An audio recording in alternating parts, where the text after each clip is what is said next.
As you can see, it is a beautiful day outside, and after I film this, I will be going to ride street because the weather is just that good. But before I go ride street, I'm going to teach you guys 5 of, in my opinion, the easiest tricks you can do with the cassette. Now, I've been on my cassette for a little while now, probably 3 months. You know, I started BMX riding it, and I went on and off for about the first 4 years, switching from free coaster to cassette. And I've been back on cassette for about, like I said, 3 months. And I want to share with you guys some of my favorite, just super easy, out-of-the-box cassette tricks that anybody can do. Before we go any further, I have a quick ad read, and ladies and gentlemen, today's ad is pretty cool. It is sponsored by Yomekuni Swords. That's right. We got a sport. That's the word I screw up. We have a sword sponsorship. A quick ad read. Make sure you check them out. Links in the description. Yomekuni Swords was founded in 1998. We have 22 years of experience making Japanese swords and Chinese swords with modern standard. We make high quality swords and armor to our customers' order. Our swords are tested to be battle ready. Battle ready, folks. Keep that in mind. Customers are welcome to customize their own sword with an affordable price. Order today and get $50 off. Links in the description, $50 off, ladies and gentlemen. Go get yourself a customizable sword. I know I am. We'll see you on the battlefield. So I'm gonna give you a list of my top 5 easiest and favorite cassette tricks, along with some tips on how you can actually go out and do this, hopefully at the end of the video. Now, like I said, anybody can do this. It doesn't mean you'll be able to do all 5 of these first try. It might take you a week on the first one, another week on the second one, 3 months on the 5th one. Everybody goes at their own pace, but realistically, these are probably the first and the easiest, quickest, whatever you want to call it, tricks that you will learn on cassette. And I still do these all the time. You can either do these just as the trick itself, or what I like to do is I like to sometimes exaggerate them, throw in some bar spins, throw in some, extra spins. The fun thing about all of these tricks is they are so customizable with this. They're all like pedal pressure tricks, right? Cassette tricks. They're all so customizable that it's kind of like Legos. You got the Lego, then you can just build up the beginning, the end, the middle. They're so fun. That's why I love cassette. And as this will not be an in-depth how-to on each one of these tricks, hopefully you will kind of get started on the right path. And if anything, you can go look up individual how-tos on these tricks if need be. But I will say, if you do have any questions on any of these tricks or anything in general, I have a private Discord for members only on this channel. You guys can ask your questions in there, and 100% of every question asked in my Discord has been answered. I ask questions all the time. I've been trying to figure out how I can get a live stream going on my podcast since it's such beautiful weather outside, and I've been asking nonstop questions, and people are just constantly sending links and super helpful. You can either hit the join button or link in the description to become a channel member, get access to the Discord. So number 1, and probably the easiest, well, I don't know, these are all fairly similar, but we'll just start with this one. It's a tire tap on a quarter. Now, this is something that you can do on a free coaster, but it's not worth it. It doesn't look as clean. It's certainly not as fun. And just being able to use pedal pressure to go up there, lock in, and go back. Not only is it a fun trick, it's one of the most customizable things ever. For example, I love to do bar spin into the tire tap and then bar spin back into the quarter, tail whip taps, anything you can imagine. It's super fun, and it's honestly really easy. Now, to do this, just watch this video. I mean, just watch it. It's fairly simple. You go up. You don't want to go kind of like this and then do it. You want to go, if anything, kind of alley-oop into it. So that way, because a lot of people, they'll fly out of the ramp like this, they'll try to tire tap, but they end up manualing. And they're like, well, how do you stop? What I like to do is I like to do a little bit of an alley-oop, land in tire tap, so that way the slight backwards motion and combination with the pedal pressure will lock you in place. So don't go like this, go like that. But like I said, just watch the video. You'll get locked in with the pedal pressure. Make sure you keep your weight leaned into the quarter, so that way when you go up, you're in the pedal pressure, you're in the locked in position, you already got your shoulder kind of dipped in just like this, so that way you'll just simply fall in. It's really easy. It's kind of one of those quirkier tricks that you've got to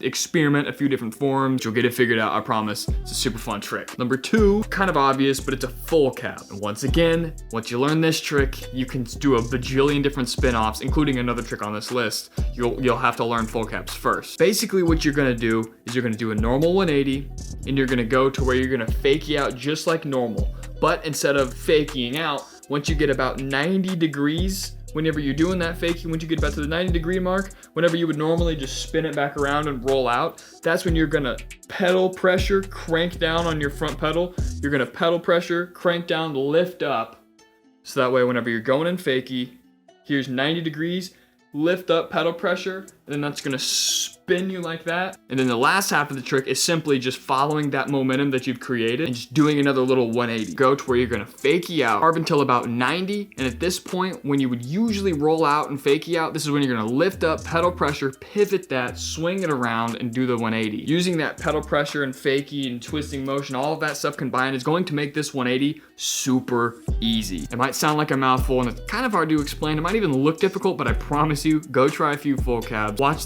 my examples in slow-mo to make sure you get the exact timing right. Some people like to land and immediately do it. Some people like this pedal back a few times, then do it. The moral of the story is fakie back, and then once you've got your pedals, you're about 90 and your pedals about this position, which is like more up, so this is even, more up. So you fakie back, you're in the 90 position, your feet's like this, so that way you can lift up and crank down and get the 180. Next up, coming right off of that, is the 5 cab. Now you're gonna wanna get the full cab dialed every single time, no problem. And why am I even putting this trick in here? Because a lot of people don't think about it. I know a lot of people who can full cab like crazy. I've never even seen them talk about or heard them talk about a 5 cab, try a 5 cab. Very, very similar, and it's super easy to learn. Now it's one of those tricks that's gonna take a little bit of time to get the form and have it actually look right, because here's the thing. Whenever you're doing the full cab, you're spinning around, hold on, I'm gonna do the full thing. Spin around. When you're about to land in the full cab, if you over rotate that just a little bit and you land like this, you can just pivot around and have a kind of a shady, a sketchy 5 cab, if you will, but it's a way to learn the motion, start from there, a lot of pivot, and eventually be able to crank that full cab all the way back into another 360. Just watch this example in slow motion. These are real easy to learn once you've got the full cabs, because like I said, all you do is when you're coming around the full cab, you can just put down pedal pressure and pivot the rest of the way. It won't look as good, but it's a building block, and the more you do it, the less pivot there will be, and eventually it'll be a full 540 cab. This one is called a 5 tap. It's easier, in my opinion, than the 540 cab, because there's a lot less, like, you know, with a full cab, you've got to pedal back, you've got to get the weight, the pedal pressure and the timing, everything's got to be perfect. But with this one, it's pretty hard to screw up. It'll take you a few time, maybe a few minutes, few hours, few days to kind of get the perfect balance between weight, pedal pressure, and pivot, as with all of these tricks. But the 540 tap is super fun. This is personally one of my favorite tricks to do on cassette. It's probably the least complicated, and that might be the one you get the quickest. Basically, what you're gonna wanna do is over rotate a 180. So you don't wanna land 180, you're gonna wanna land anywhere between 180 and 270 degrees. So 180, and then boom, tire drops. You're gonna put pedal pressure and spin the rest of the way around, as you can see in this example in slow-mo right here. I'm doing the 180, but I'm just over rotated. My tire has dropped. I'm putting lots of pedal pressure, which is gonna swing me around for the last 180. Kind of the same concept as the full cab, but like I said, more simplified. So carve, over rotate a 180, pedal pressure, swing the last 180 out, and you're good to go. And the fun thing is you could do a 5 tap to 5 cab probably within your first month of watching this video, and that's a pretty fun little party trick if you want. I don't know, game of bike. 5 tap to 5 cab. People be like, what even was that? You know, it's a fun one to learn. And the last trick, and in my opinion the most difficult trick, is the manual 180. Now the manual 180 is honestly here's the good news and the bad news. A lot of people do it right, a lot of people do it wrong, a lot of people don't even know, but it's probably the easiest concept. I mean, it's a manual to a 180, right? You just got a manual 180, but there's a few things in there that people don't really realize that you got to do. When you're first learning it, start with carving a huge carve and a long exaggerated pull-up. So not quite a manual, but not quite a bunny hop, you know what I mean? So a long, slow pull-up 180, so that way you're gonna kind of get the motion, you're gonna kind of get the body movement, the muscle memory down, and then from there, do a big carve, slowly pull up 180, a little bit longer this time, then a little bit longer. You know, you might start with an inch pull up in 180 to a foot to 3 feet, and then eventually after about, 1 foot, 2 foot, 3 foot, 4 foot, 180, you're eventually gonna get into the territory where you're doing a proper manual to 180. And I'm telling you, if you start with a nice big carve, it's gonna be a lot easier to learn. Once you've got the big carve down, I will just say, if you've got cassette and you're really good at manuals and you're comfortable with the manual 180 motion, but you can't quite get the, the long straight manual to 180 because, you've learned it all this time with a big carve.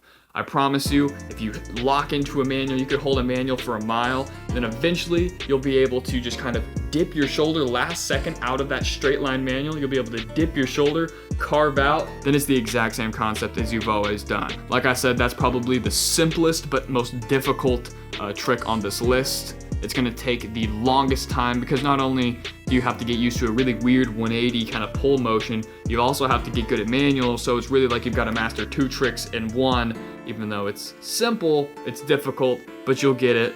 And don't stress about that one. That one I learned over a period of time, just kind of screwing around with it. Slow pull 180s, longer and longer. Finally, hopping on a curb that was like 3 foot wide or something like that. Working your way up is the key with that trick. But all these other tricks, go out, you can send them. And the good thing about this list is if you don't live near a skate park, if you don't live near a street, whatever you want, you can do this in a driveway. You can do these tricks in the grass. I learned them in the gravel at my parents' house when I was a kid. So the tire tap, not so much. The tire tap, you really need a quarter pipe for it. And there's not a great way to prepare it otherwise. But all these other ones, you can go practice. You can literally shut this video down after you join the channel memberships, join the Discord, hit the like button. After you do all that stuff, you can shut your computer, your phone down, you can throw your TV out the window, and you can hop on your bike and go try all these tricks right now. If you got any value out of today's video, hit that like button.